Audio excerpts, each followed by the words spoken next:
How you doing, YouTube? Matt Massa Beer Reviews back with yet another review. Doing a little bit of hot butcher up in this piece in the form of their Value of Midnight. I actually really like that name. I don't know. It kind of reminds me of like a Duran Duran song or something like that. It is a 7.5% double IPA with Estrada and Vic's Secret hops. Yeah. Comes courtesy Hot Butcher. They send me stuff off. I drink them. I typically like them. Wow. That be pineapple juice, my friends. Yeah, you're talking about a big old hazy. That be a big old hazy. Yeah, they're talking about in the back, like they typically do with their tasting notes, of ripe tropical fruit, dank greens, and berry lemonade. Okay, a little berry lemonade. Again, to go with the whole music thing, it sounds like some cheesy DJ that plays in Ibiza. Like berry lemonade goes on at 3 a.m. Anyway. Yeah, label-wise, it's awesome. It's jets and stuff. Something about, I don't know, background with the wolf. I get it. I don't know. I like it. Anyway, yeah, that's soup. That's soup in Hannah Baby with pineapple juice. Just thick, just over an index finger, off-white head, super tight compact bubbles, and dense. Density. Dense. Let's get a nose. And it kind of follows that suit. I'm getting huge gobs of pineapple. I'm getting that green danky thing they're talking about. Berry lemonade, not so much. But it is really a pineapple grapefruit leaning, slightly confectionery bubble gummy. Not getting the bubble gum, but getting there a little bit kind of thing, with that kind of green danky, hot pellety green danky kind of hop thing going on. Let's dive in. Cheers.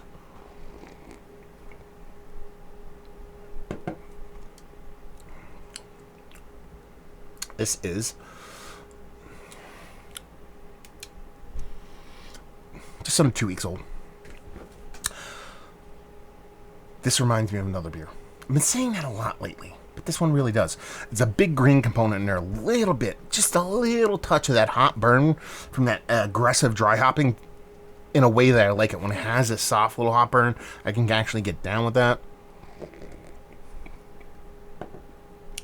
The fruit comes off as a berry thing, like I said, the lemonade thing I don't get, but a berry, pineapple berry, grapefruit kind of mixture going on in there. Really soft, creamy mouthfeel, not super dense, so it looks a lot denser than it actually drinks. And just that added pop of that green dankiness, where it gives you a little bit of hop burn, just a little bit. I appreciate it. I actually do like that. It adds a little bit to the beer that I think works every now and then, and in this beer it actually does work. It's tasty. It's. I'd be curious to see what it tastes like with a couple weeks on it, and see how, when that hop burn settles out, to see what other kind of flavors come up, because it might even be better without it. But sometimes I kind of want that, and right now is that time. Yeah, I like it. I dig it. Here's the weird thing, though. There's something about it that's keeping me from going gaga for it. I don't know what it is. So in the grand scheme of things, of all Hot Butcher beers, it's probably middle of the road for me. There are way more hits than misses for me. But what it is the newer kind of Hot Butcher beers that taste a little bit like other people's beers. I couldn't really tell you what brewery this kind of reminds me of.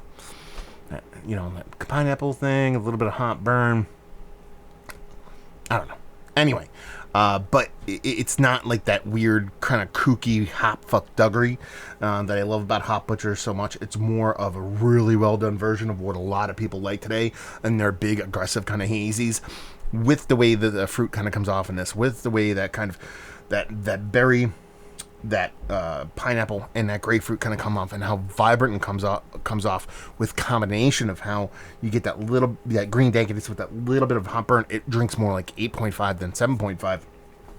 And it's a really tasty beer. I mean, listen, if you dig on hazies and you're not afraid of green, this is going to be all for you. I mean, like, literally. Let's talk about it. Is it one of the better double IPAs that I've had? It's like, it's going to be in the conversation. It's not going to be much more status for me.